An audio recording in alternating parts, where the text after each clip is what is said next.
Rapport ġdid tal-Aġenzija Ewropea dwar id-drittijiet fundamentali juri li persuni LGBTIQ+ f'Malta mhux biss kisbu d-drittijiet ċivili mistħoqqa, iżda huma integrati u aċċettati fis-soċjetà, filwaqt li hemm ferm inqas diskriminazzjoni u preġudizzji fil-konfront tagħhom meta mqabbel mal-medja Ewropea.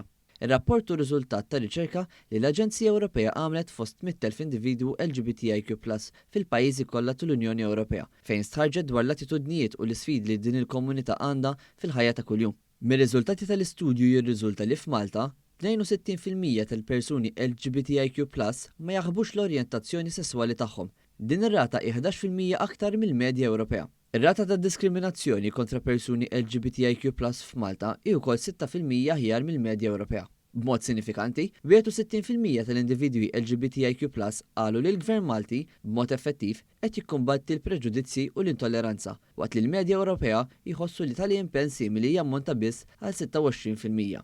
Qudiem dan, is-Segretarju Parlamentari għall-Ugwaljanza u r-Riformi, Rebecca Buttigieg, saħqet li għalkemm fadal aktar xi jsir f'dan il-qasam u ta' sodisfazzjon kbira liha li dawn ir-riżultati flimkien ma' indikaturi oħrajn juru li l-vjolenza, il-fastidju, l-intolleranza u l-preġudizzji kontra l-komunità LGBTIQ+ f'Malta huma inqas mill-medja Ewropea.